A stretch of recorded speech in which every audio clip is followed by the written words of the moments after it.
Waktu pas single tuh, aku nggak akan pernah nyuci baju. Aduh, ntar bau terasi kalau masuk dapur gitu. Tahu-tahu sekarang mulut masak terus. Iya. Yes, woman support woman ya.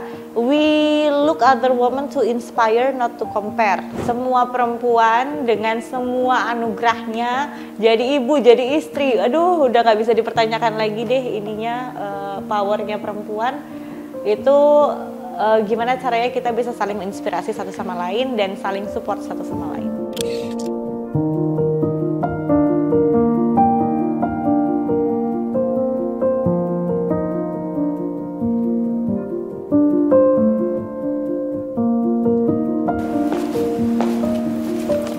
Sahabat Vimela, kembali lagi di Vimela VIP bersama saya Arya Stadian. Seperti biasa, Vimela VIP akan menghadirkan sosok perempuan inspiratif dari berbagai bidang. Kali ini episodenya lumayan spesial karena tamunya pun juga spesial dan mungkin sudah tidak asing bagi sahabat Vimela. Beliau memulai karir sebagai seorang model dan juga aktris di usia masih sangat muda dan kini disibukkan dengan aktivitas sosial serta mendampingi sang suami yang kini masih menjabat sebagai Wakil Gubernur Jawa Timur. Siapa lagi kalau bukan Ibu Arumi Bahsin. Saat ini Vimela sedang menunggu nih kehadiran Ibu Arumi Bahsin di kantor Vimela. Kita tunggu ya sahabat Vimela ya.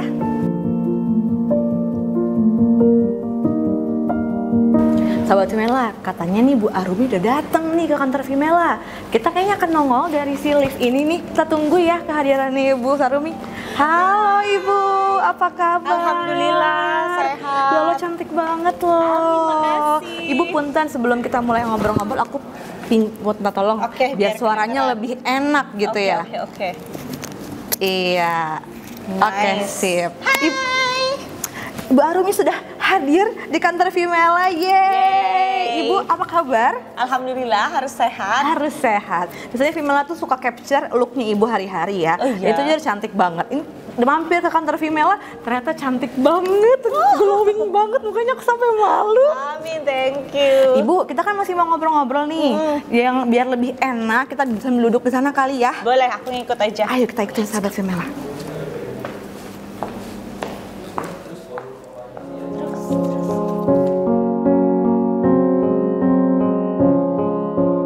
Nah, sahabat Vimela udah duduk enak nih, kayaknya enak untuk ngobrol. Dan ini Bu Arumi sudah hadir di kantor Vimela, teman-teman tepuk tangan dulu dong. Hai.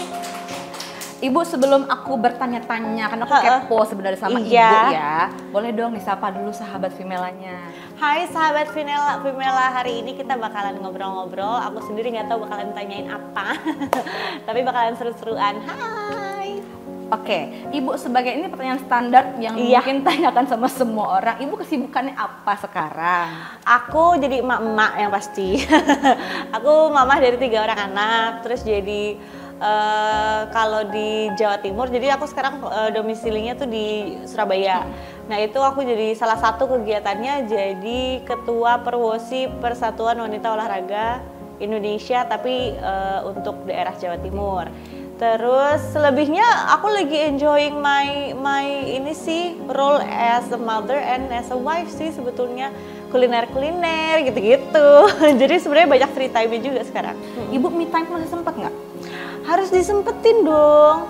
Me time-nya nonton drakor atau sejenisnya sambil ngemil sepuasnya. Kita tanya ya, Ibu drakor favorit belakangan ini apa? Sekarang lagi Love Next Door. Ada yang nonton nggak? Iya, lagi nunggu episode-nya nih. Kan? Oke, tapi dengan segala maksudnya aktivitas yang ngurus anak kan juga capek, Bener. ngurus kan juga capek. Tapi bagaimana Ibu tuh menjaga stamina biar tetap fit gitu ya? Karena kan ngurus disempetin olahraga. Oke. Dan apakah rutinitas dulu syuting tuh juga kayak membantu membuild habit gitu untuk kayak bagaimana menjaga stamina? Pas syuting lebih carut marut. Jadi kalau dulu pas syuting karena lebih muda, jadi lebih jadi stamina udah dari sananya tuh lebih terjaga ya karena usia gitu. Tapi kalau sekarang ya harus disempetin olahraga karena beda banget gitu. Pas rajin olahraga, walaupun nggak berat-berat ya, aku nggak bisa. Masalahnya kalau yang olahraga berat itu nggak bisa konsistennya, nyari waktunya susah. Jadi aku cari yang bisa dilakukan hampir di mana aja, terus juga minimal 30 menit atau 1 jam gitu.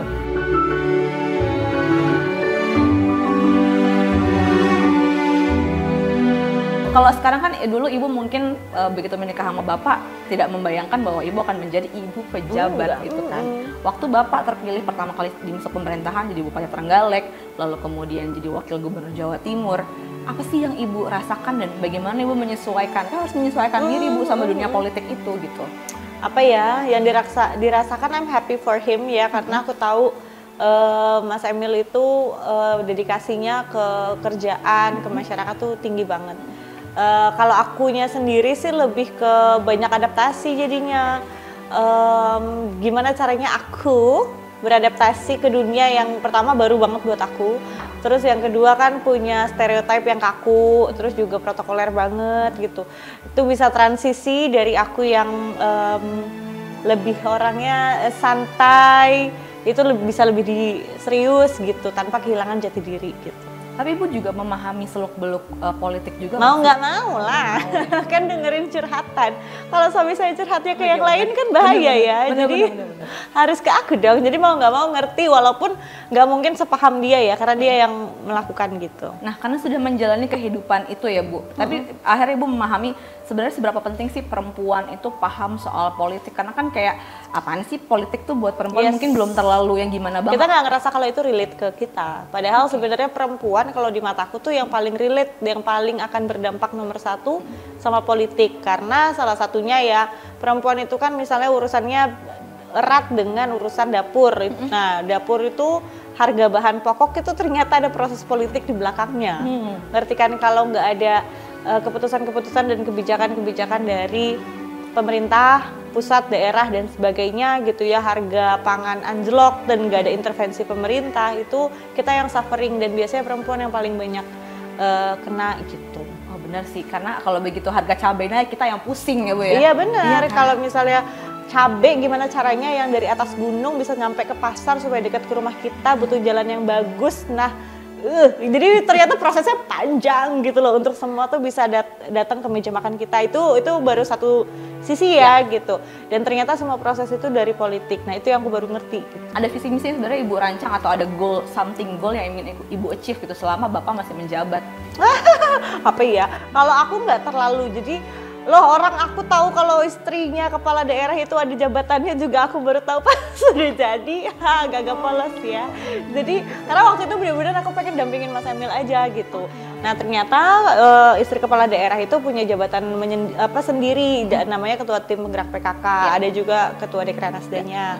Nah itu tuh majority of it itu sebenarnya gimana caranya kita bisa bantu pemerintah. Ini sebenarnya organisasi yang di bawah pemerintah juga, itu untuk melakukan banyak program-program PKK.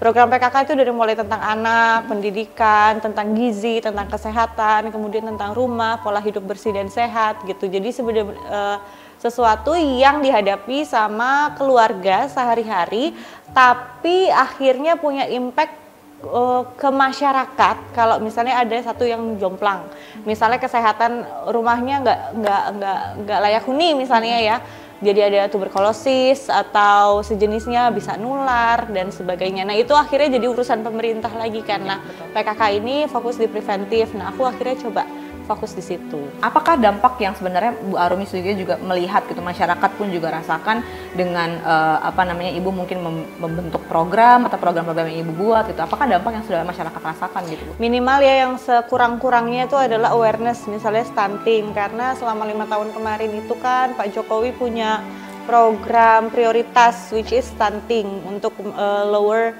stunting rates di seluruh Indonesia gitu. Nah at least deh kalau misalnya kita susah nunjuk satu program, karena program itu kan nggak bisa cuma satu pihak yang kerja, nggak bisa oh ini dibilang dari dinas ini aja, oh ini tugasnya PKK aja, nggak bisa ternyata, karena semua multi dimensi gitu. Jadi minimal tuh awareness-nya dari yang nggak ngerti stunting, dari akhirnya bisa ngerti stunting itu apa, kurang gizi itu apa, ciri-cirinya apa. Jadi ketika ke Posyandu dari awal pertama kali ngejabat sampai di akhir tahun yang kelima gitu, udah nggak perlu dijelasin lagi stunting karena mamanya udah pinter-pinter gitu. Itu aja tuh buat aku udah happy karena that's the start gitu. Kalau udah ngerti, karena basically semua tuh tentang edukasinya, literasinya gitu. Nanti akhirnya mama-mama akan bisa tahu apa yang harus dilakukan ke anaknya gitu. Apakah itu juga yang ibu treat ke anak-anak ibu gitu? Aku yang ya Allah terima kasih aku dikasih jalan hidup ini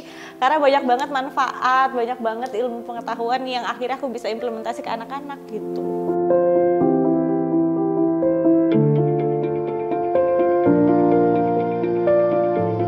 Sudah kita ngomongin politiknya, iya. kita akan beralih ke pribadi ibu ya teman-teman ya. Oke, ibu ini kan kalau aku riset keturunan 3 daerah, agak diborong sama ibu ya, mulai dari Jerman, Belanda dan juga Palembang. Ini kan sebenarnya semua kontradiktif ya budayanya. Tapi kalau boleh tahu, apa sih nilai kehidupan yang orang tua dulu ajarkan, tapi dan ibu pun pegang sampai sekarang gitu, sampai punya 3 anak dan mengurus suami juga? Apa ya? Sebenarnya mamaku itu memang Jerman Belanda, tapi lahirnya besarnya di Indonesia. Jadi bule KW.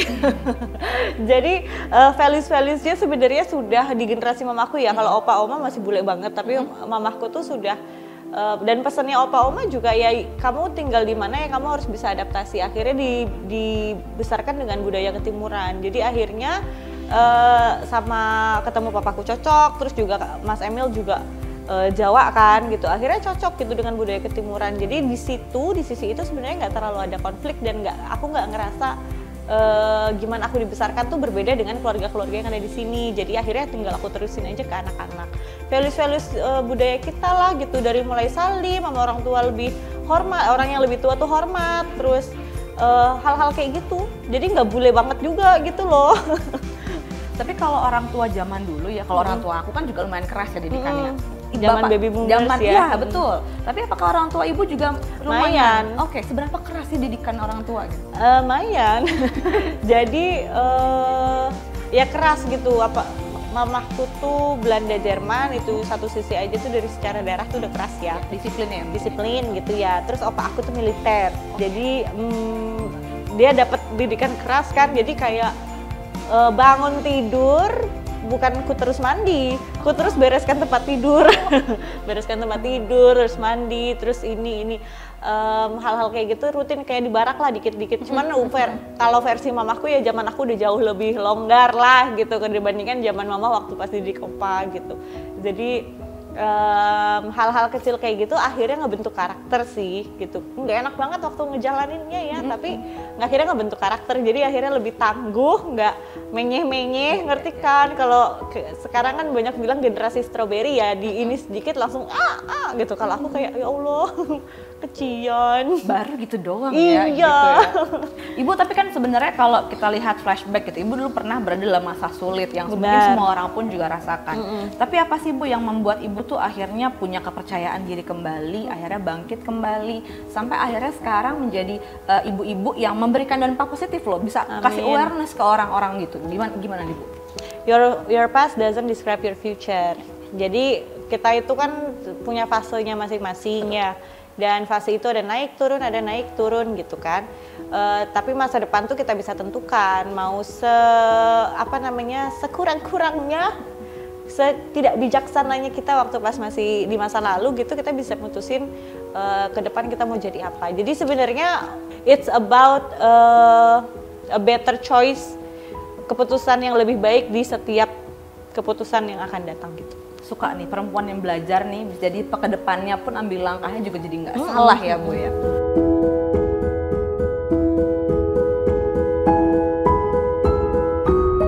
Tapi kalau boleh tahu ada nggak sih pattern khusus ketika ibu tuh milih baju gitu? Aku mood. Patternnya mood. Mood aja aku mah, sama yang muat karena berat badannya fluktuatif ya. Jadi yang muat, yang bisa dikancing saya mah. Iya benar. Ya, itu poin sih. Poin kan. Jadi enggak, aku tergantung mood. Kalau pas lagi ini, aku tuh suka yang gonjreng sebetulnya. Yang gonjreng, yang kayaknya orang kalau ngelihat itu sampai sakit mata gitu. Kalau merah, hijau, apa gitu. Tapi kadang pas moodnya mau yang kalem ya kalem gitu. Jadi nggak terlalu ini sih, bener-bener ngikutin mood. Tapi kan ibu banyak kan juga pakai wastra. Bener. Nah, ibu gimana kalau karena orang masih menganggap wastra tuh untuk look yang formal, terus juga hanya untuk acara adat istiadat misalnya. Kurang gaul. Nah, itu dia. Kasih tahu Bu, gimana caranya? Enggak, karena sebenarnya aku thanks to pengalaman aku di Dekranasda, baik Trenggalek atau Jatim. Di situ kan dikasih satu layer lagi lah gitu tentang wastranya kita. Terus perspektif yang harus dirubah. Memang wastra itu kesannya tuh memang eksklusif hanya untuk acara-acara tertentu aja atau fashion style yang tertentu aja, tapi berusaha sedemikian rupa gimana sih wastra ini supaya nggak tergerus sama zaman. Kalau nggak anak cucu kita nanti nggak kenalin kan. Benar. Itu harus diadaptasi dengan yang lebih kepake untuk zaman sekarang gitu. Cara paling simpel menurut Ibu Arumi ketika pakai wastra itu seperti apa? Dipakai jadi obi. Oke. Obi kok ikat pinggang gitu loh. Iya. Jadi wastra pakai baju yang casual seperti gaya kita pada umumnya, terus dipakein obi aja, itu udah beda banget looknya gitu.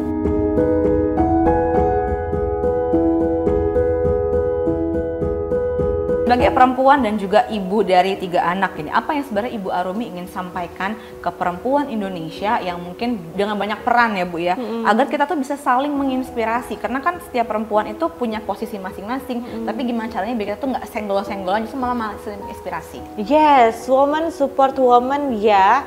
We look other women to inspire, not to compare. Jadi jangan, karena capek sayang gitu, karena semua perempuan dengan semua anugerahnya jadi ibu, jadi istri, aduh udah nggak bisa dipertanyakan lagi deh ininya, powernya perempuan itu. Gimana caranya kita bisa saling menginspirasi satu sama lain dan saling support satu sama lain.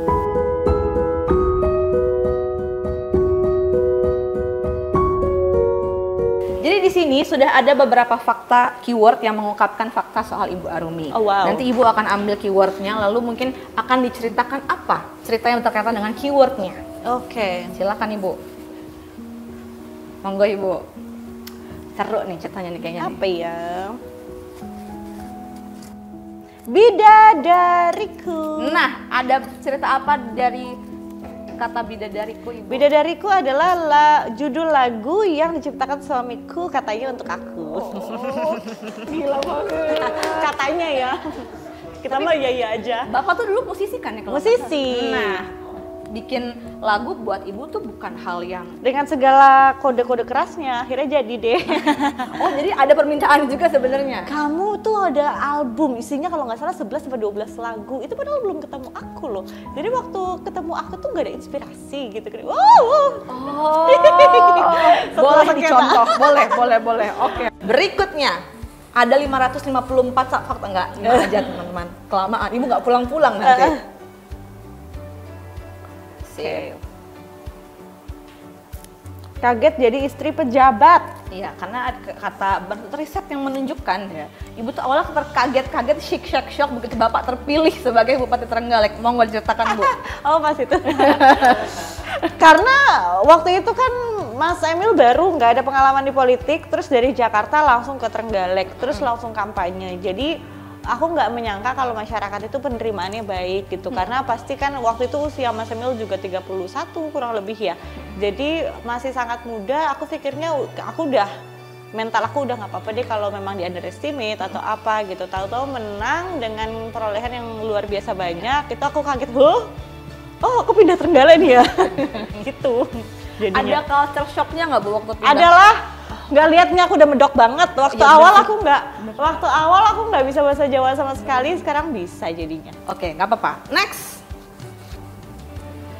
Oke. Model video klip. Nah, adalah modusnya suami aku mendekati aku.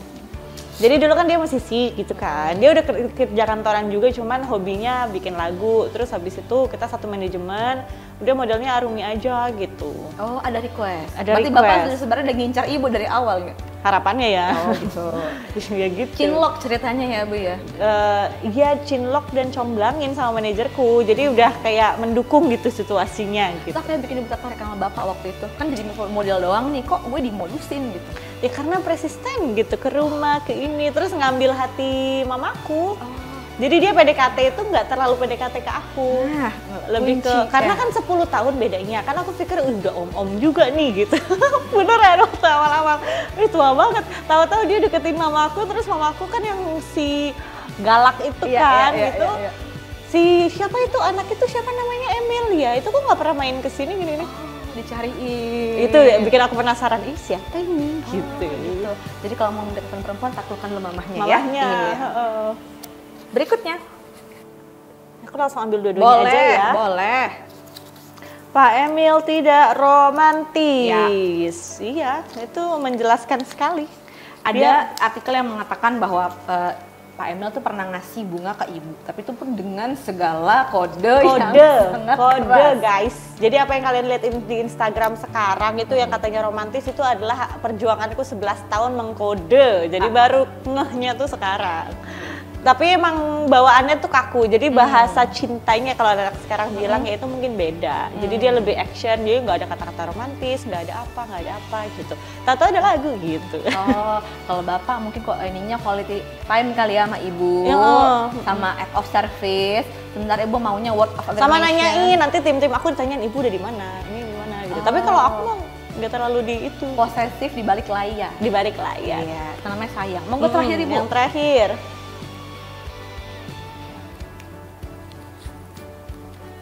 Lupa cara nyuci baju. Yes. Ibu ada momen dimana begitu awal nikah kayak agak kaget. Nggak lupa nyuci baju, emang nggak bisa nyuci kalau pas awal nikah. Karena aku nikah guys, mohon jangan dicontoh ya.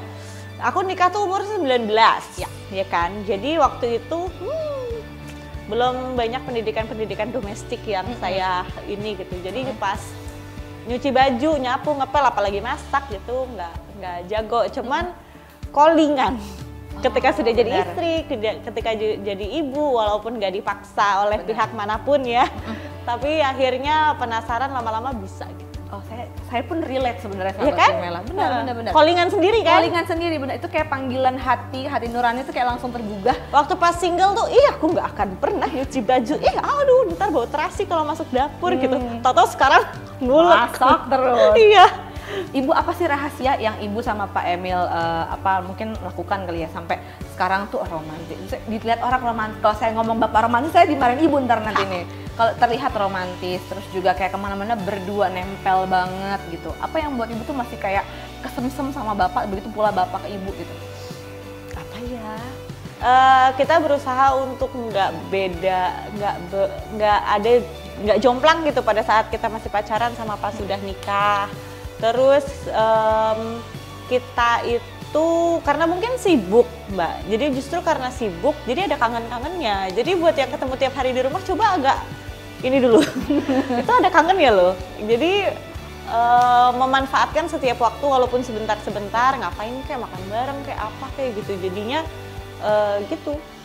Oke, pertanyaan dari aku sebelum menutup sesi Family VIP hari ini, sebenarnya apa yang pengen ibu sampaikan dengan ibu yang sekarang sudah transformasi ibu dari dulu ya yang kita kenal di layar kaca dan sekarang mungkin sudah menjadi inspirasi banyak orang. Apa yang pengen ibu sampaikan buat perempuan sahabat Femela yang nonton?